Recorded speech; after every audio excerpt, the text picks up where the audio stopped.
Okay, so welcome everybody to Share Your Passion. And we're going to be talking to Perry Stein and Ethan Oring this evening about motorsports. And they're going to tell us a little bit about the sport itself and a firsthand account of what it's like to be participating in motorsports. This is very exciting. And we are recording tonight. So if you're watching this, you should have been here. You would have had a good opportunity to ask some questions, but meanwhile, we're going to hog up all the question opportunities ourselves. Perry, all yours. So, hi everyone. My name is Perry Stein. Lynn Schwartz and I have been a member of the shul for, well, I don't know, maybe coming up on 4 years now. So we're fairly recent members by comparison to much of the membership, and love the shul. The rabbi and Helene reached out to Ethan and I to present to you about motorsports and how Ethan and I kind of got together on this. And so the way we sort of carved this up, I'm going to just give you sort of a general overview of motorsports. And by general, I'm not even going to probably touch on half of it, but just give you a little bit of a feel for what motorsports might involve. And then I'm going to segue into Ethan's presentation. Ethan Oring will be giving a little bit of a presentation, and we'll both be answering questions. And Ethan will be presenting about his personal experience in terms of racing. Because Ethan's actually involved in a racing effort. So he'll give you a lot more detail and information about that after I finish my part. So first, I just wanted to sort of describe motorsports in general. As I was saying earlier, it's a very broad description. It's not just one thing. Like, people think of sports as being baseball. You go to a baseball game just about anywhere, and it looks the same for the most part. It looks very similar to any other baseball game you might go to, no matter what level you're at, from little league all the way up to the majors. Same thing with soccer to some degree, especially as you get up more into high school and college and some of the lesser professional leagues, until you get up to like the premiership, which I think was actually a topic of one of the Share Your Passion presentations very early in this series. So motorsports is very different because there is not just one thing.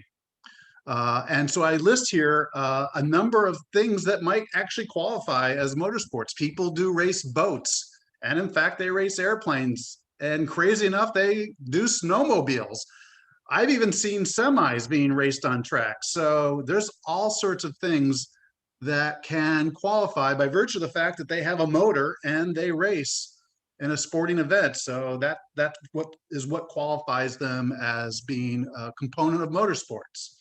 I think the area that Ethan and I focus our interest in are more of the traditional four-wheeled variety of sports, although I do occasionally watch Grand Prix motorcycle racing, but that's not really going to be a part of my presentation today. We're going to really be more focused on maybe four major series that occur in motorsports around the world. So the first one I was going to just mention is the stock car series. And this is known generally by a lot of people as NASCAR. And Helene was earlier asking about NASCAR and if it was the same or different as IndyCar. And in fact, it's actually very different. But even within NASCAR, there's different things. There's actually a NASCAR truck series. They're the small little trucks that you might, if you remember the old Ford Ranger or some of those small trucks. Those are the style trucks that they race in this kind of series. And then there's something called modified, and there's other series all the way up to the Major League Racing Series of stock car, which is in the US is called NASCAR Cup Series. So here's an example of a truck, a NASCAR truck, and it's sometimes called the Camping World. It's sponsored by Camping World, and so it's sometimes called NASCAR Camping World Truck Series. And if you just happen to turn your TV on to the wrong channel, you might catch one of these things on TV somewhere. And then this is what a modified looks like. These are lesser known by the general population, but there is a huge following of the modified series. It's huge on the East Coast, as a matter of fact. You go by these little tracks up and down in New Jersey and Connecticut and Massachusetts, and all the way down the East Coast. And they run at these very short tracks. They're less than a mile total in length, and they are a tremendously competitive series, and they're a lot of fun to watch. And then you get into the major league of racing. These are called NASCAR Cup cars, and many people call them stock cars. And there was one day in the NASCAR history, I'm going back a long time ago, the 30s, 40s, 50s, and maybe even the early 60s, these were stock cars. They would take real chassis that came off the assembly lines in Detroit and convert them into race cars.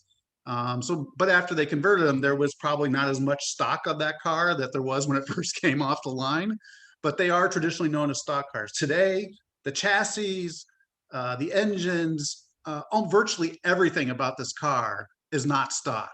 There's nothing stock about it, but by tradition, they're still referred to as stock cars because they sort of they resemble the shape and the styling of cars that we purchase and drive today on the street. These cars would not be street legal, so you won't see them, running around in your neighborhood. So that's one form of racing called stock car racing. There's another form of racing called open wheel, which they were called open wheel, and they still are called open wheel because the wheels were largely unfendered. There was no fenders around the wheels, so they sort of attracted that name, I guess. And there's a number of different series that qualify as open wheel series. There's a fairly low level series that does not require a huge investment to get involved with, called Formula Ford.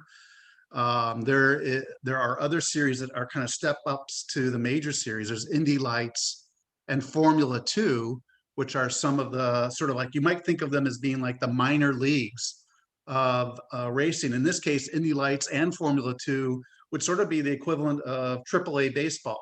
And baseball AAA is the level of competition just before you get called up to the majors. If you're good enough in AAA, you have a chance to get into the major leagues. And that's true for these series as well. Indy Lights is a development series for future IndyCar drivers, and Formula 2 is a development series for future Formula 1 drivers. And there is some crossover potentially as well, but it's not that common. And then you have the two major car series. IndyCar is primarily a Western Hemisphere series, mostly in Canada, the US, and I think there might still be a race in Mexico.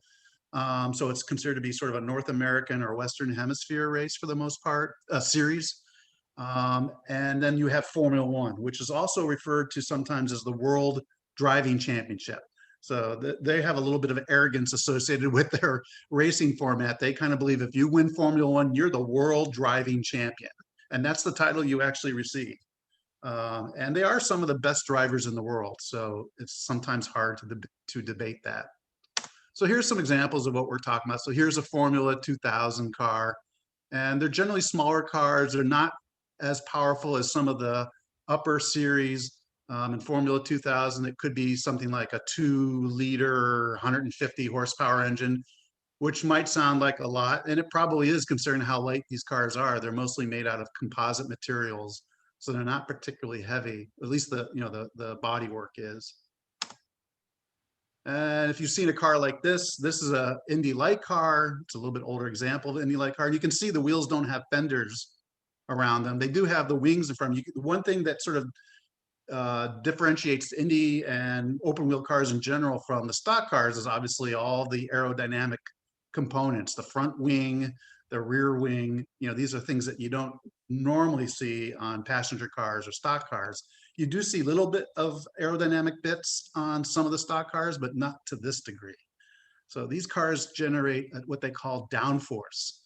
So when the wind passes over those wings, it creates a tremendous downward pressure, which allows that car to stick to the pavement as it goes around corners very fast. In fact, the faster you go around the corner, the more downforce you actually get, and the less likely you will be to sort of spin out, I guess, if you want to think of it that way.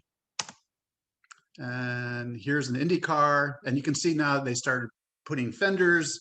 And this is an older version of IndyCar. The newer ones even have more of a pronounced fender over the wheels. And they also have a new safety device called an aero screen, which is sort of like a windshield type device in front of the driver's helmet and head to protect the driver from flying debris that might be coming off a car traveling at high speed in front of it. And they had incidents in the past where that caused major injuries. And so they implemented this aero screen device, which is not shown in this picture. So the actually Indy cars today look a little bit different than this. But this is the premier Major League Racing series for open wheel in the Western Hemisphere. And then you have Formula One cars. And again, today they have a little bit more fendering around the tires. You can see I don't know if you can see that those bars that kind of go up around the top of the cockpit there where the driver would sit. That's I think they call that like a halo screen of some sort to, again, protect the driver from any debris that might be coming off a car that's in some sort of an incident in front of them to protect that driver's head, which is paramount in terms of safety. But you can see they all have these common features of front wings, the large rear wing, and the pronounced aerodynamic bits on the side. And then we have sports cars. Sports car racing is hugely popular in the US and around the world. I'm really going to focus more specifically on the US sports car series, which is in this country is largely defined by a series called IMSA, which I think is the International Motorsports Association. It's a US series that involves currently 4 different series of cars.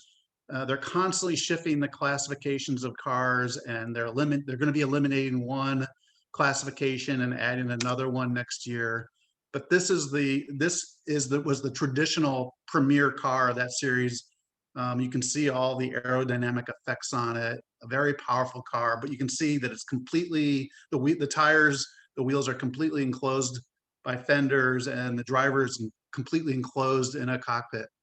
So these are called prototype cars. You might hear LMP for Le Mans prototype. You might have heard of the 24 Hours of Le Mans, and these are the kinds of cars similar to this that would be driving in that series. Then there's the GT Le Mans, and these are factory sponsored cars. So this is my particular favorite car. This is the Corvette GT Le Mans. It is a Chevrolet factory car. So it's built and developed by an organization that works closely with General Motors and Chevrolet. And this is the one series that's actually going to be going away. It's a kind of a little bit of a heartbreak for me. But some of these cars might actually show up in a new series, a new classification that's going to be created in the next year or two. So hopefully we'll see more Corvettes racing. I'm a Corvette owner. That's why I have a special attachment to this series. And then there's unlike the GT Le Mans, which is factory sponsored, factory based, the GT Daytona are sports cars that, although they have the manufacturer labeling on it, they are mostly privateers, meaning these are private teams that run these cars either as a business or as an amateur operation. And the racing there can be quite competitive and very fierce and a lot of fun to watch. So it's also, and the interesting thing about this IMSA series is in a number of the races that they have during the year, like the Daytona, the 24 Hours of Daytona. If anybody's ever heard of the 24 Hours of Daytona, this is the organization that runs that and sponsors that race. And all these cars, these different classes, all race together at the same time on the same track. So it's really interesting to see when you have performance disparity between the cars, to see how they handle that, the passing, how clean their passing is, how much give and take there is between the different classes of cars when they're involved in passing and giving up positions. It's really interesting. So that's the end of my presentation. That's kind of the end of what I wanted to sort of discuss about motorsports. Other than just maybe to wrap up, 2 things. One, I just wanted to say it's been a passion of mine since I was, I don't know, maybe 7, 8, 9 years old. My father and I would turn the television on to ABC every Memorial Day weekend on Sunday and watch the Indy 500, but you never got to watch it live. It was only broadcast delayed. And I never understood why until like the 1970s. It was maybe even late 70s or maybe even 80. I don't remember the exact year, but it was always an 8 o'clock um, broadcast. So the race had already been run and won. And, who dropped out, who had an accident, whose car engine failed and who had a problem in their pit stop. But you still got on to ABC and watched the race because it was just so fascinating to watch. And then eventually they moved it to a live broadcast as other TV outlets became, popular. And so the competition around sports viewing sort of drove that to become more a live broadcast. So that's one thing I wanted to finish with. The other thing I wanted to finish with is sort of my segue to Ethan and his presentation. Ethan is a remarkable young man. I think Ethan and I have developed a fairly close relationship over the past year or so. And it all started because Ethan actually of his own volition reached out to me, called me and said, "Hey, I heard you know a lot about motorsports." And I said, "No, I don't know about that, but maybe I can help you." And we started talking and we realized that we both have a strong passion for it. Mine, in terms of my age and stage of my life, is now more spectating than anything, and was much more in how do I get involved. And so we started discussing that. And I'm not going to steal his thunder to tell you sort of how that all went about. That's going to be part of his presentation. But I just wanted to sort of segue into what he's going to present to you, because I just sort of feel that Ethan and I had a little bit of a team effort in that regard, and I've wanted to say I really enjoyed my time that I've been able to spend with Ethan, and just sort of experience his love and enthusiasm for the sport that I've had for a long time. It's been very gratifying for me. So I'll just take this opportunity now to introduce Ethan.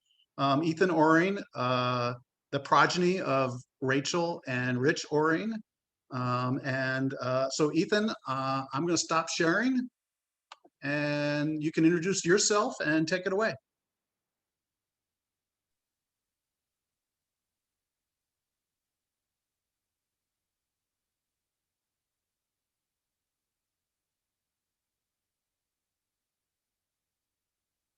Yeah, we're not hearing you, Ethan. Yeah, he's having mic problems at the moment. Okay, we'll wait. Take your time. We'll wait. You can also use hand puppets. Hello? There we go. We can hear you now. Good. All right, good. All right, yep. So my name is Ethan Oring. And yeah, Harry and I had a good relationship with each other. He helped along the way, getting involved. And well, here I am now talking about it. But yeah, let's get started with the presentation. I don't know how to present though. In the Zoom, there should be a share your screen. Share screen down at the bottom. Oh yeah, I see it.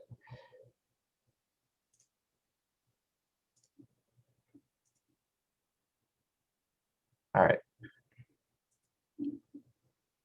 You can see it? Yep, we see it. All right, so we begin. How did I get into racing? When I was 3 years old, my parents took me to a NASCAR race in Florida. I still remember it to this day. And ever since then, I was just hooked to racing. It just stuck around. It was a great experience. And yeah. Yeah, so here's the kart that I drive. I don't know if I told everyone that, but you can see the facts. The top speed of it is 85 plus miles an hour.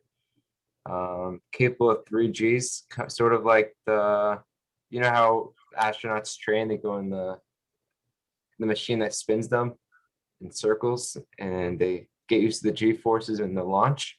It's kind of what it is, but not that big of a scale. The engine it's pretty small. It's 125 cc, one cylinder. It makes around like 30 horsepower. The tires I use are slick tires that they don't have a tread on it like your normal car that you use to drive around. This is like a special rubber where when you heat it up enough, it grips to the tarmac and you can go a lot faster. And the rain tires, on the other hand, are treaded just like your normal car, but it's made to work better with water. So there's more water, the more grip. Yeah. The weight of the cart with the engine is around 200 pounds without the driver. It's around 365 with me and the weights in it. And like the weight requirement for the races are 365, so I'm around there. Yeah. And then the data logger. So what the data logger does is it records your lap times, your RPMs, miles per hour, temperature. You can check on the engine and the radiator water, etc. So you don't blow up the engine. But yeah, that's pretty much the basics of the car that I drive. So you just might want to mention that the picture you're seeing there of Ethan's cart, that's not how it looks like when it's on the track. That happens to be on a stand that he and his dad and some other the people that work on his cart use to work Yeah. on it while when it's not racing. So those little tires you see on the bottom, those aren't racing tires. No. Yeah, this doesn't have tires on it yet. Yeah. Next one. Here's some more pictures of the cart, still with no tires on it, but we'll get there. Here's the engine on the right side. You can see there's a chain connected to the axle, and it's protected by a chain guard and the one-cylinder engine. All right, my gear. The helmet is made to withstand high impacts, like say a tire comes off someone else's cart and hits you in the head, or if you flip over, which I'll get to later on, and hit your head on the road, then it protects you and it's made to last that impact. The visor as well, the reason why they're so small is because if there's debris or objects flying on the track, you want as little of a hole as possible. You don't want a big visor. An object comes at you, it's a better chance of hitting you in the eyes or the head, because the visor is the most vulnerable spot. The suit is you might have heard of abrasion resistant. This is for when if you ever like go out of the go-kart in an incident and you're sliding on the track, you won't get scratched up from the road because your suit will protect you. But the gloves, on the other hand, they're not abrasion resistant, but they help with the grip of the wheel so you don't slip. The wheel is rubber and the gloves are rubber, so it's very grippy. It's almost like adhesive. The shoes I use are abrasion resistant, and they're also very, very thin soles, sort of like thinner than flip-flops almost. It's made for so you can feel the pedals and the brakes, see how much input you put in, because it's very small inputs you put in. You have to be very precise. The Nomex is what I wear underneath everything. The balaclava is what I wear under the helmet. It is fire resistant, just in case an emergency. And the undershirt I wear is fire resistant. So if like the engine goes up in flames, I'll be protected. And here's the wheel and the helmet. All right. Fitness and training. Karting is not easy. Most people think they can get right in and win a race, but a 15-minute long race seems like forever. It's like a full body workout and it's really hard. After the race, your neck is like falling off because it's all the G forces and body strain you're facing. Your heart is pumping super fast the whole time, and you can never catch a break. So your heart rate never goes down, it always goes up, and your adrenaline runs through your body. It's a different experience. It's hard to explain. But for workouts, you got to do a lot of cardio. You got to get that heart in shape because, like I just said, during the race, your adrenaline is pumping and your heart is always up. The only time it's going down is when you're in the pits. But yeah, it's important to get that cardio up and upper body strength too. The wheel is it's a lot harder than you think to steer. There's no power steering like your car. So driving with one hand, it's like using all your body to turn that one hand. So imagine two hands doing that, one hand for each turn. Yeah. Also, another thing is the simulator, which is shown on the image right here. This helps a lot for learning how to race and just practicing and staying sharp when I'm not racing at the weekend. It helps keep me in sharp by like racecraft, by racing your others, and reaction times, which is really important, and just looking ahead, etc.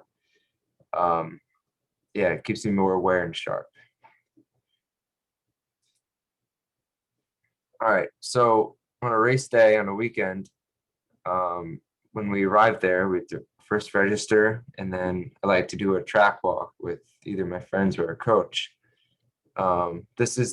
Track walks are primarily for looking at the track conditions. So how much rubber is on the track and how much debris, if there's any water, other stuff like that.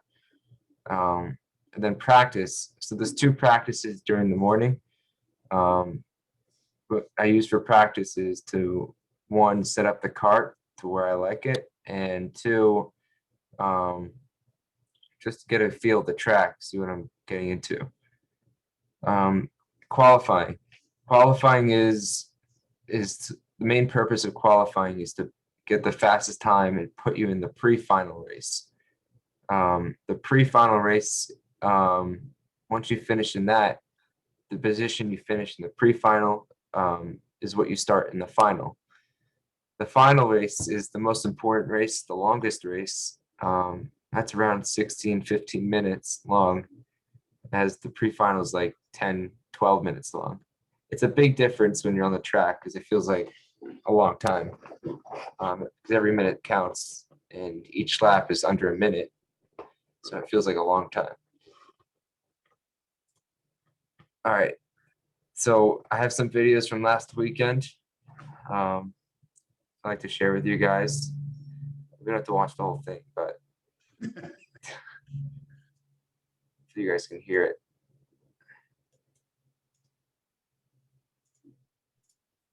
Let's see. All right.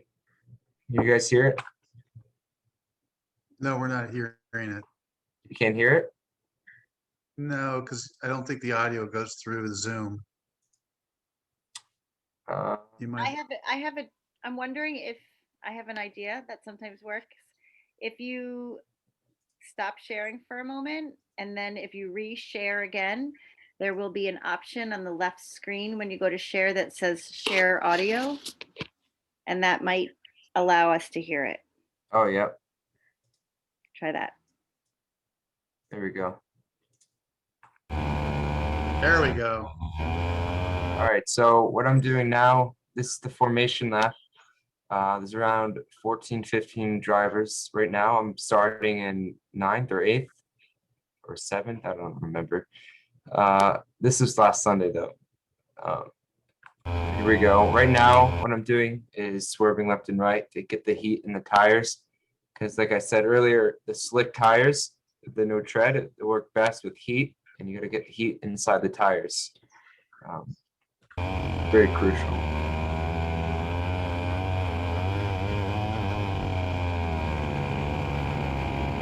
So let me pause it here. Yeah, you might, Ethan, you might want to knock the resolution down a little bit because for me at least, it's really jumpy. All right. There you go. So for the race starts, what I'm looking for is the leader right now. When he starts accelerating, that's when the whole race starts. So he likes what the leader does is he slows down and groups the pack really close to each other. And once they're all really close, he accelerates to get a better start than everyone else. That's see right here.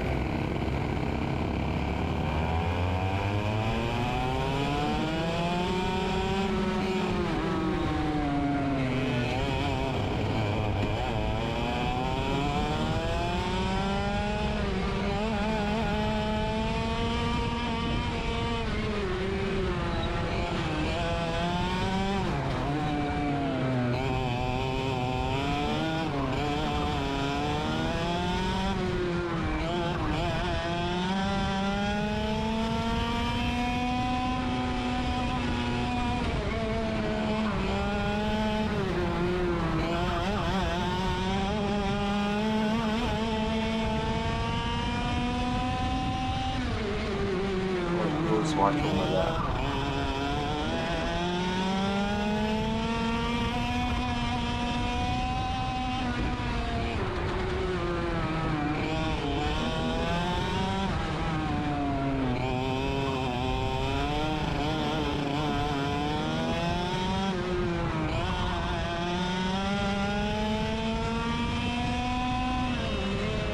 Yeah, so someone tries to overtake me in that turn, but yeah.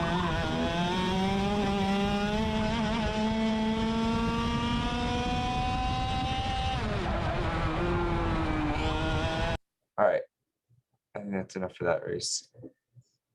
But yeah, that was the pre-final start. It was a little hectic in the beginning, but not as bad as the next one I'm going to show you. Yeah. So here I'll show you the final, which is the longer race, but it wasn't long for me. I'll show you why.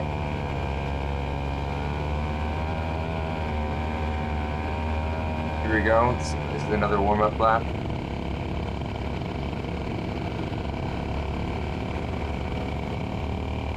Now pay attention to the red guy in the front. Something happens to him.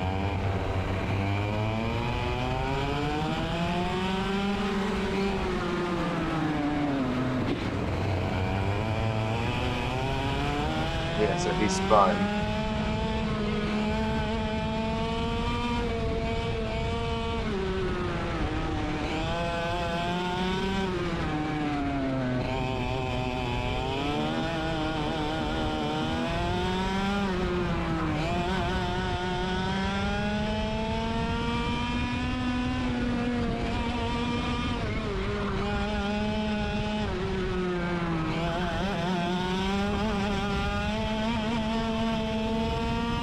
So I like to stop here. I don't know if you saw that, but the marshal on the left side waving a yellow flag, which means caution and watch out. So what people usually do is they slow down to avoid getting a penalty and just be safe. You can see the guy on the left and the right side, they're out of their carts, and their carts are currently being taken off the track because there was a collision, as you saw at the start of the race. But that slows us down a little bit, but yeah. And then throughout the race, something happens to my cart. I think around here. Yeah, so pretty close to this guy.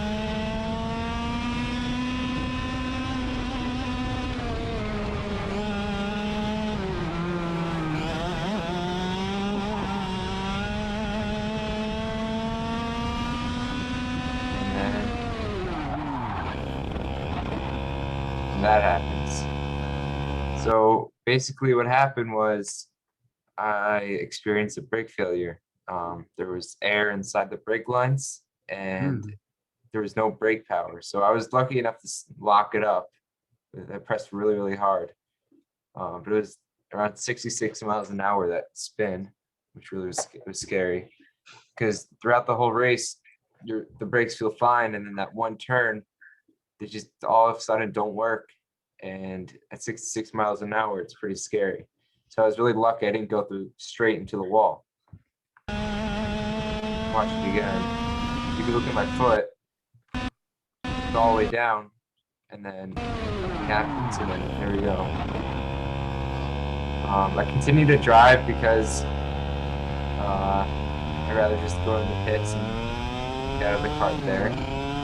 But I can see my foot pressing it down to make sure it works, but just nothing happens. So I'm taking it very easily. I thought you were going to say you were continue to drive because good racers never use their brakes anyways. Yeah. Well, I wanted to go in the pits because I was so scared. I was really shooken up there. It starts to work now. The problem was you need to bleed the brakes, and when there's air in the brake lines, there's no power in the brakes at all. So it just feels like you're pressing down on the brakes and nothing happens. So it's pretty scary at first.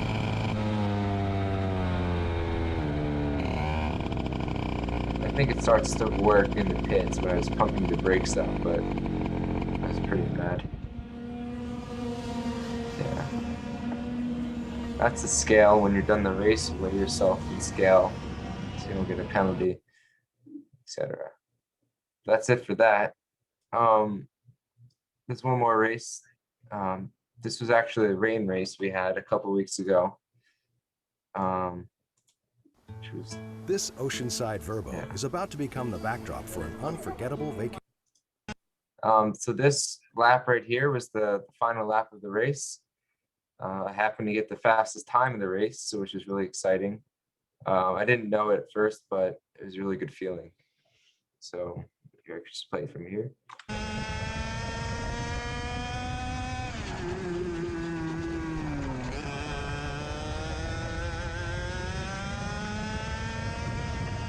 This is also a rain race, so it's very slippery outside.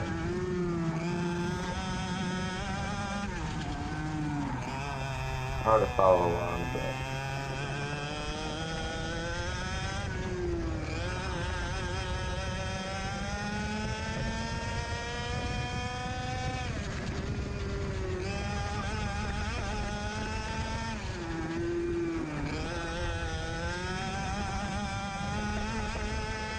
there it is.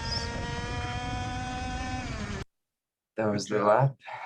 It's pretty exciting. Good job. And I have one more to show. I probably should have shown earlier, but this is a big crash I had last year, November. I'll show you the race.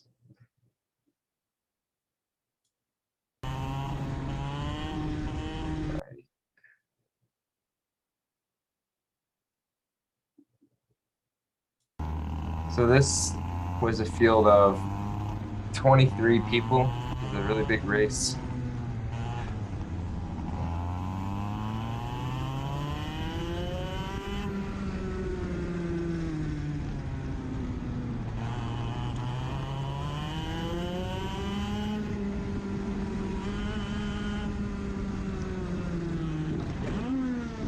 And there it is. So I don't know if you saw it, but it was a flip. I was in the air for quite a while, I think. But that's, yeah. Luckily, I was fine. I was not hurt, and I got up for the next race after that. But during the flip, I was sliding on the pavement, and the suit really helped me with the abrasive suit. I was sliding on the pavement, and it helped me a lot. But yeah, so basically, I slowed down, seeing if I can try to go around the guy. But then this dude cuts me off, and then there's a guy behind me who didn't see it. He hits the back of me. And then we go right into this guy. So yeah. And the car was flipped over. You could see me in the corner, I was fine. There's the marshal. And then I take a video of the go-kart.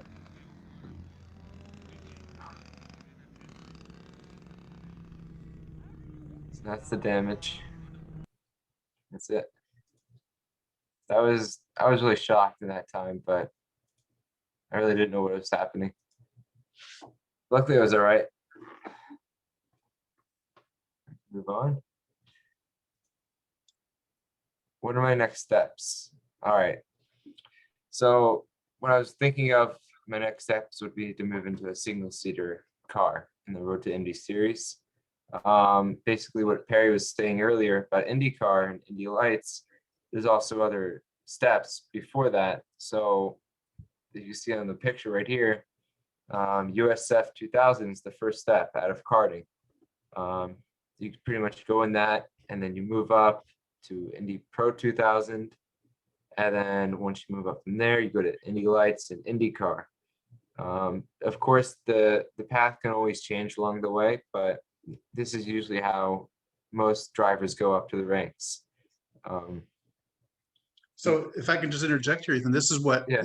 a lot of racing series call a ladder series. So essentially you can see, and that's how Ethan has actually depicted this, as a ladder.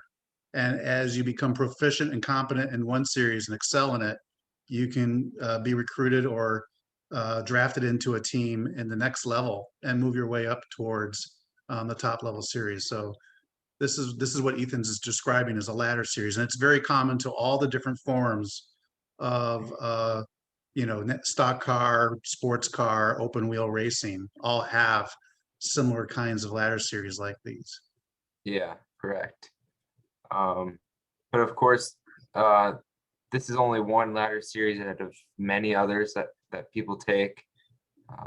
This is the one that caught my eye, and yeah. Here's some more pictures of me in the go-kart. Yeah, I think that's it for today. Yeah. Very cool. Yeah, I Wow. did good. And that was amazing. Thank So if I you. can It was just, wonderful. can I just add just a couple points here? Ethan has become a really very good driver. And, what you saw there in terms of his racing, his style he's learned a lot in terms of forming his racing style. He is experiencing things like mechanical failures and on-track incidents that every racer goes through and has to sort of kind of get under their belt to, to sort of move up into the different forms of racing, because they happen to every race car driver, and he's experiencing everything. So he's really sort of on the fast track and very loosely associated with it. I do my little small, very small part, and I've really enjoyed it. So that's what you were seeing in those videos, is a lot of his improvement over the last year or so. Those Yeah. videos were amazing.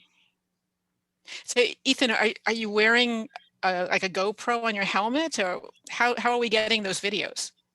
So basically I put a GoPro mount on my radiator, which is on the left side of me, and the engine's on the right. So it works. We're so glad you did. So Yeah. So Ethan, I have a question for you. Yeah, How old sure. are you? I just turned 17. Okay. Yeah. Are there any age requirements for those other races in the ladder? No, it's just the general population of the ladder series is mostly younger kids, but I've seen people who are like in their 40s drive in the ladder series. There's people in their 70s racing cars. So Yeah, that's the interesting thing about racing. There's no one single formula for success. In baseball, football, you have this sort of very, very narrow sweet spot for success in those sports at the highest professional levels. Their paths are very highly structured and defined. Motorsports, not so much. There's so many different ways to move through the ladder series. You can move from one ladder series to a different ladder series, and then back to the original one higher up on the rung. So there's no single way of doing it. And Ethan's, sort of discovering what he wants to do and what he likes and what he doesn't like in terms of motorsports as he's going through this. Right. How about percentage of women? Well, girls, women, yeah.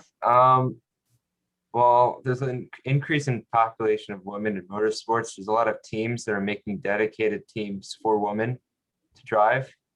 So it's becoming a lot bigger thing going on right now.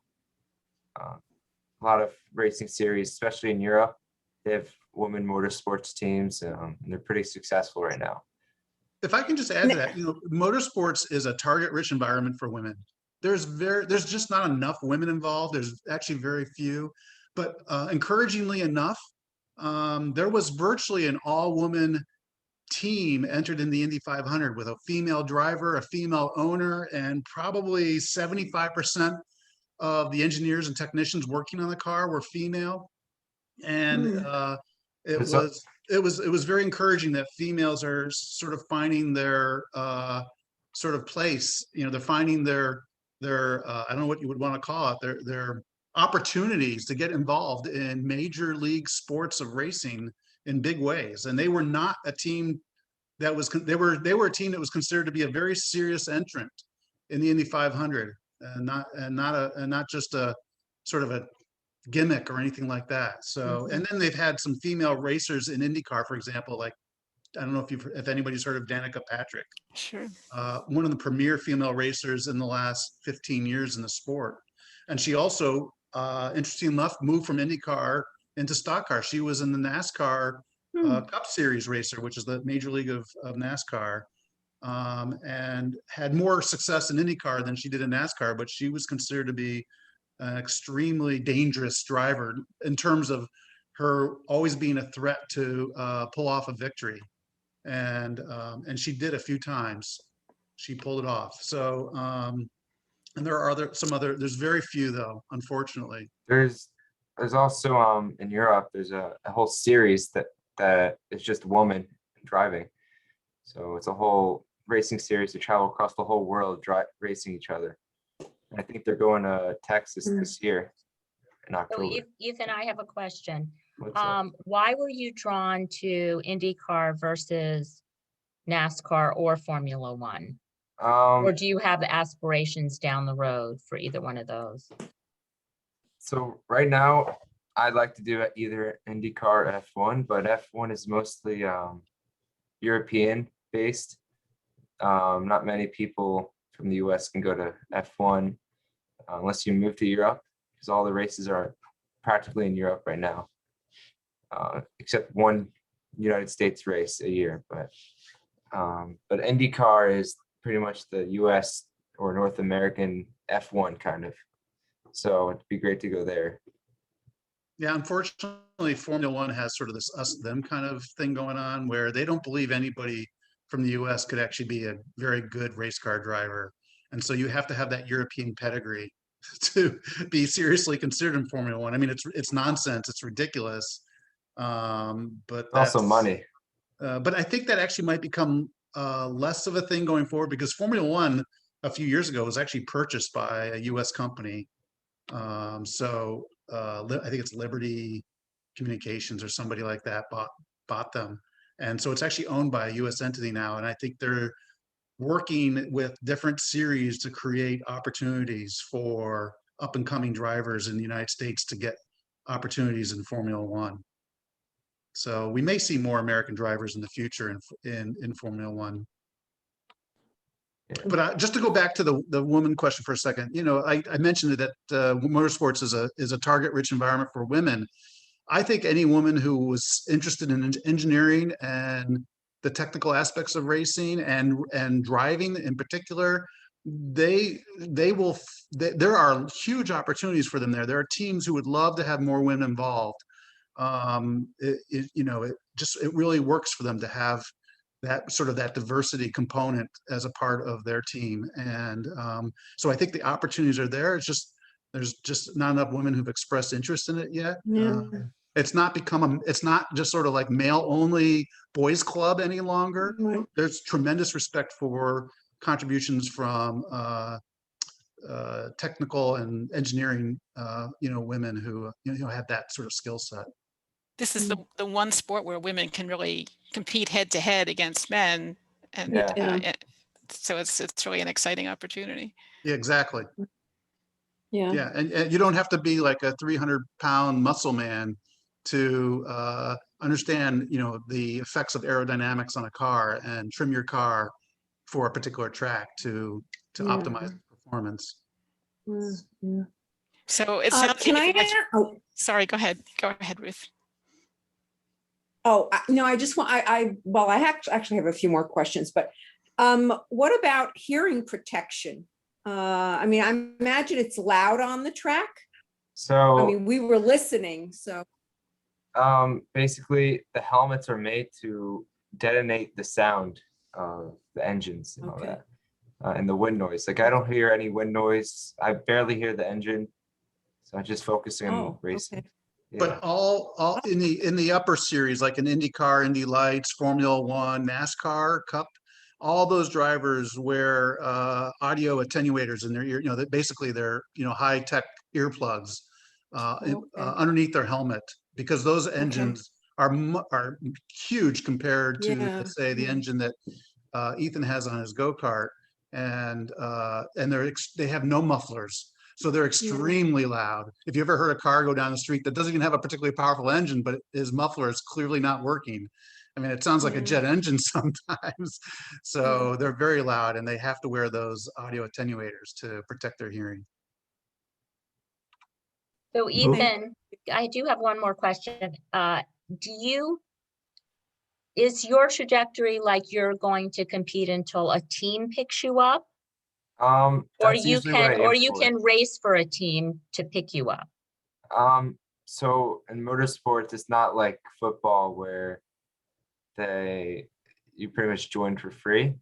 You kind of you pay the team and they give you all the stuff you need.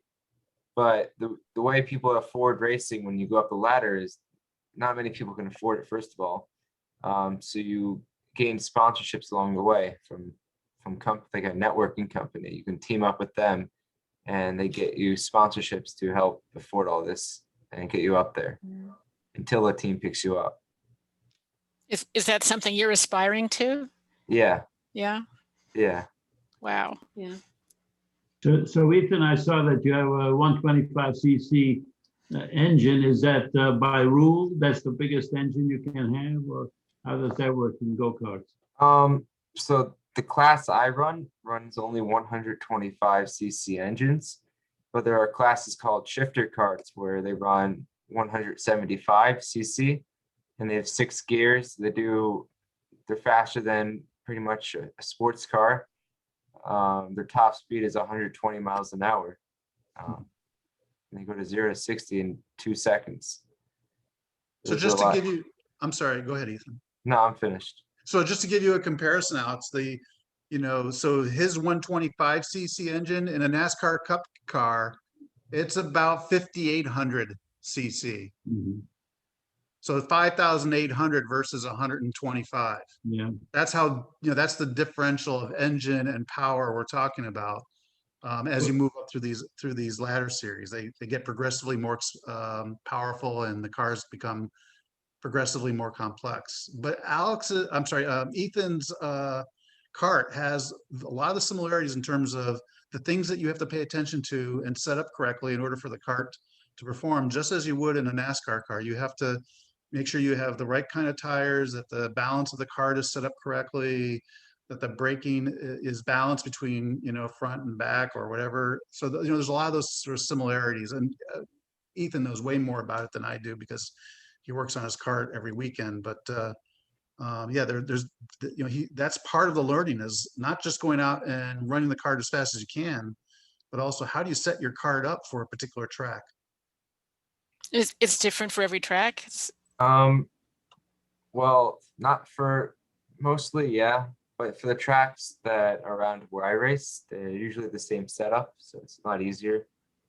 But if I were ever to go to another track, it's usually different. Do you race someplace around here? I race in New Jersey. There's a track in Millville and there's a track in Englishtown. But I also race in Pittsburgh this year.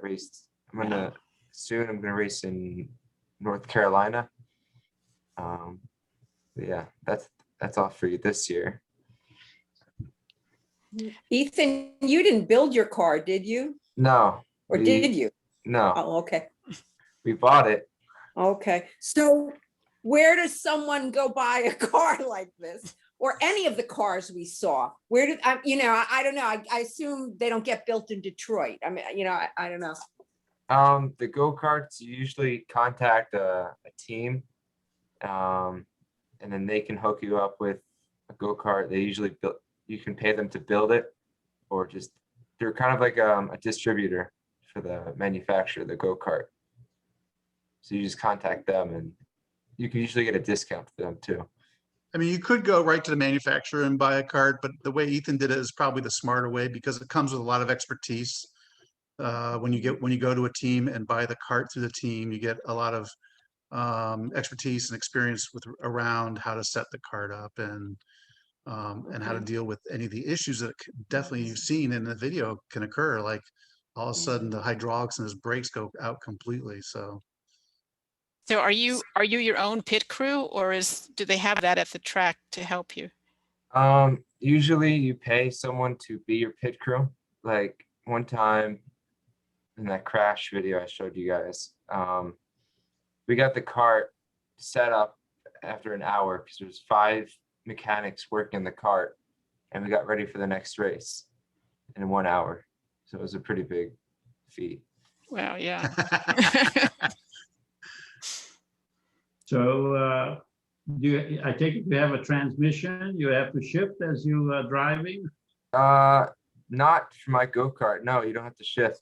It's all one gear, like a CVT car. You just press the gas and brake and steer. That's all you gotta do. It's all about momentum too. but as he moves up into more complex vehicles, he will definitely have to shift. I do that on the simulator. I drive the cars and shift. Yeah, no automatic transmission, right? It's all No. manual. Yeah, no. And then Perry mentioned, the difference in the volume of the engines, but the weight is different too, right? It's kind of the power weight ratio that determines, how fast you can go. So I take it when it said you can't weigh more than 300 or you can't weigh, I assume, less than 365 pounds. Is that correct? You can't weigh, yeah, you can't weigh less. There's a restriction, so everyone's equal. And again, by comparison, a NASCAR Cup car weighs well over 3,000 pounds. I think it's like 32 to 3,400 pounds. So you're talking about in a typical Cup car around 750 horsepower, depending on the track it's at. They actually make adjustments. They mandate adjustments to the engine in terms of limiting its horsepower, depending on what kind of track they're at. But generally around 750 horsepower for a Cup car, pushing around 3,200 or so pounds, versus the 125cc engine pushing around 365 pounds. So, and 30 horsepower too. Yeah, so it's a big difference. Yeah.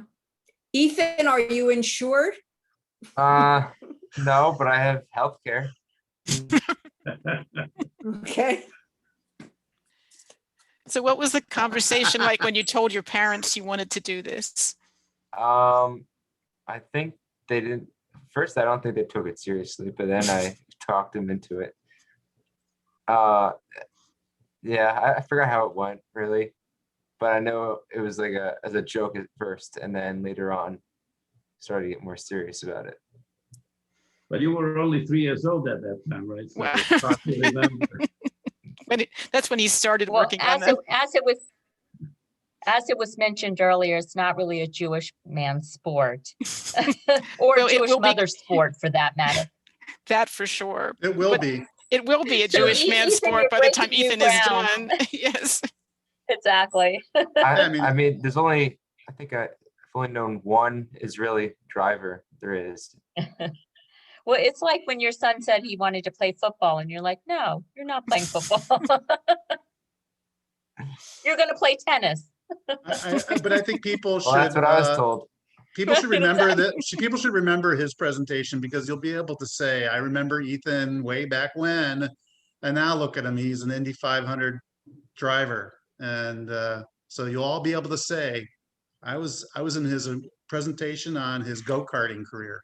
That's true. The temple will have the rights to sell this YouTube video. Right. Yeah. Yeah. Well, the car will be called the Bethel Special. Love it. Or Bethel sponsor. Yeah, exactly. That would be okay too. Yeah. Well, this was fantastic. This was so interesting. And I mean, you know, you were saying that a lap goes by so quickly. This was an hour, and I can't believe an hour went by. This was so good. So thank you so much. This was so interesting. Thank you. Yeah. You guys did a great job. You did excellent. Absolutely. Thank you I'm both. not Thank you. biased. Ethan, you're terrific. Perry, you're terrific. And Perry is terrific All too. the above. Thank you. Incredible. Great presentation. A lot of fun putting it together, and everybody for your support. Thank you. Absolutely. So in a very couple of days, this will go up on the website, and when it does, I'll send an email out with the link to Rachel, because I don't have Ethan's. I do have Ethan's address. I'll send it to Ethan and to Rachel and to Perry, so you'll know where it is if you need to find it. Thank you. Sounds Thank good. you, everyone, for attending. And, Thank Thank having you all. interest in Ethan's Thank you. his career, his budding Thank you. career. Mhm. Great job, guys. Mhm. Absolutely. Mwah. All right.